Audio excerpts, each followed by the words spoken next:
महत्त्व सांगणे माझ्यासाठी खास अभिमानाची गोष्ट आहे. सन्मान्य परीक्षक व व्यासपीठावरील सर्वांची मी आभारी आहे. आई माझा गुरु, आई कल्पतरू, सौख्याचा सागर, आई माझी प्रीतीची माहेर, मांगल्याची सार, अमृताची धार, आई माझी. मित्रांनो, माझी आई मला नेहमी रामायण महाभारतातील कथा सांगते. त्या गोष्टीचे मला बोध ती मला स्पष्टपणे सांगते. हेच मला माझे सुंदर आयुष्य घडवायला उपयोग पडते. परीक्षेच्या अभ्यासात माझी आई मला मदत करते. स्पर्धा परीक्षेमध्ये सहभाग घेण्यासाठी ती मला प्रेरित करते. मित्रांनो, आपल्याला चालताना ठेच लागते तर पण आई करतो. यावरून मला म्हणावेसे वाटते की आईने मुलांच्या तोंडावरून फिरवलेला मायेचा हात आणि दुसऱ्याने खाऊ घातलेल्या दुधात यांची किंमत एकच होय.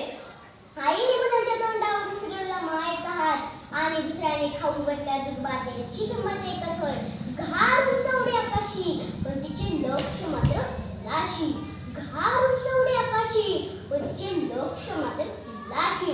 पहिला शब्द जो मी उच्चारला, पहिला घात जिने मला भरविला, हाताने बोट धरून जिने मला चालविले आणि आजारी असताना जिने माझ्या अंथरुण आश्रयात दिवस काढले, ती फक्त आणि फक्त माझी आई. आईविषयी इतके बोलावे तेवढे कमीच आहे. माझी आई आमच्या कुटुंबाचा एक आधारस्तंभ आहे. कुटुंबातील प्रत्येकाच्या सुख दुःखात सामील होऊन आम्हाला योग्य मार्गदर्शन करणारी व्यक्ती म्हणजे माझी आई. माझी आई मला खूप प्रेम करते.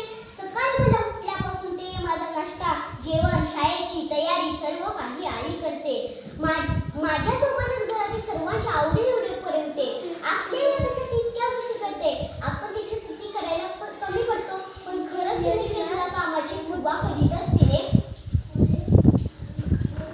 बनवलेल्या पदार्थाचे आपण कौतुक केले तर किती छान वाटेल हा विचार आपण करायला हवा. माझी आई नोकरी करत नाही किंवा पैसा कमवत नाही, पण घर सांभाळण्याची मोठी जबाबदारी ती विनामूल्य पार पाडते. माझी आई माझा आदर्श आहे. परमेश्वराने मला इतकी सुंदर आई दिली, त्यामुळे मी त्या ईश्वराचे सदैव ऋणी आहे. माझी आई माझ्या जीवनात मित्रासारखे.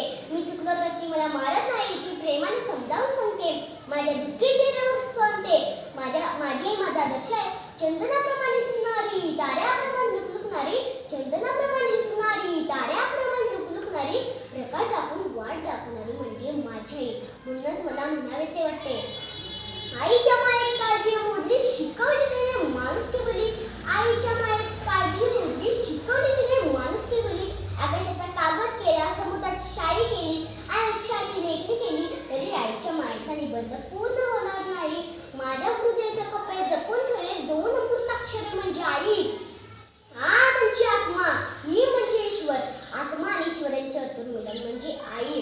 म्हणूनच म्हणतात, one mother is better than 100 teacher. आई एक प्रत्येकाच्या जीवनाचे वरदान आहे.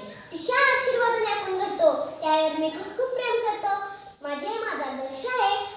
पण विकतची विस्कटलेली वादात मुले आपल्या जगातून तुझे महत्त्व कमी करून पाहत आहेत. पण मी सांगते, मला सानेचा श्याम होता येणार नाही, जिजाबाईचा शुभा होता येणार नाही, पण नक्कीच एवढे सांगते, मी तुझी या भारत मातेची एक चांगली सुधार नागरिक होऊन दाखवेन. शेवटी एवढेच म्हणे, दोन्ही हाताचा करून पाळणा जो जगली तू आई, दोन्ही हाताचा करून पाळणा जो जगली तू आई, तुझ्याच पोटी जन्म घेतला हीच खरी पुण्य आहे, हीच खरी पुण्य आहे, हीच खरी पुण्य आहे. जय